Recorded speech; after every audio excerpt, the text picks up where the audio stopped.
Sriwijaya, salam sehat. Saya Dr. Prakanita, spesialis anak, dokter yang bertugas di Rumah Sakit Tingkat 2 Dr. Akagani di bawah naungan Kodam 2 Sriwijaya. Hari ini saya akan membawakan topik yang selalu hangat di masyarakat, yaitu mengenai demam berdarah denggi.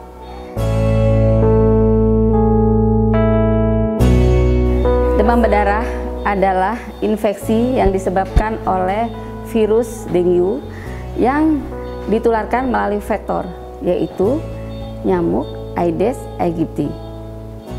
Demam berdarah sendiri mempunyai beberapa gejala.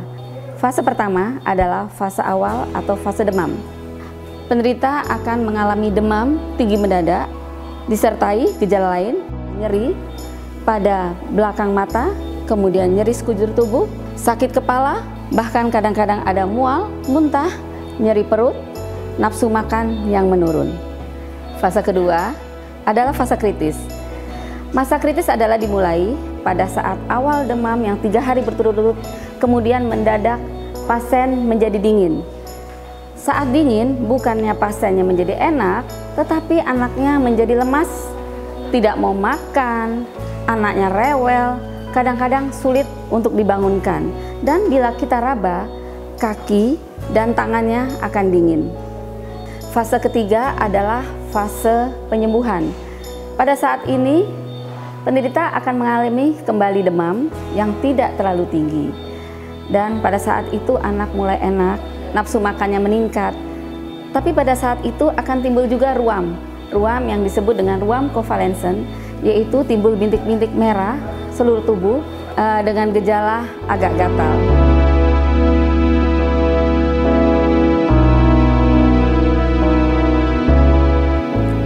Demam berdarah pada anak ada beberapa grade.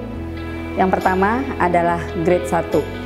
Pada grade 1, penderita demam berdarah hanya dengan gejala demam disertai tes tourniquet yang positif.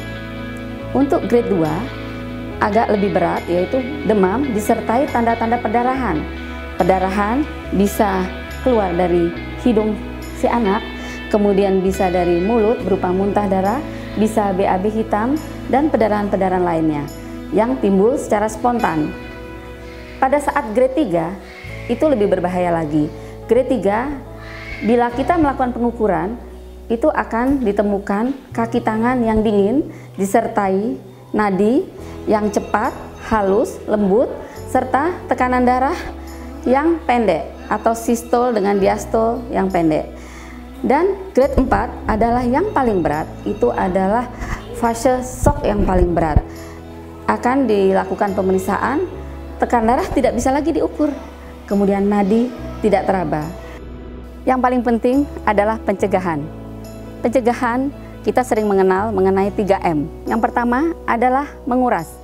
Kita kuras bak-bak mandi, harus dikuras 1 minggu sekali untuk memutus rantai perkembangbiakan daripada si nyamuk. Yang kedua adalah dengan cara menutup. Tempat-tempat penampungan air juga perlu ditutup. Kemudian boleh juga ada ember-ember atau tempat-tempat yang terbuka, itu harus kita tutup. Yang ketiga adalah mengubur. Kita sering melihat di tempat-tempat pembuangan sampah itu ada nanti gelas-gelas yang terbuka atau nanti ada pecahan kaca yang terbuka, itu harus kita kubur. Selain 3M, itu ada plusnya ya. Yang plus pertama adalah bila tidur kita bisa menggunakan kelambu atau menutup pintu dengan kawat-kawat nyamuk. Dapat juga kita dengan cara menyemprot nyamuk-nyamuk dewasa. Pada anak-anak di atas 2 tahun kita dapat mengoleskan lotion anti nyamuk. Dan terakhir yang penting adalah vaksin demam berdarah yang sudah bisa diberikan untuk usia 6 tahun sampai 45 tahun. Mari kita cegah DBD dengan menjaga lingkungan yang sehat, makanan yang bergizi, dan jangan lupa imunisasi. Salam sehat untuk kita semua, Sriwijaya.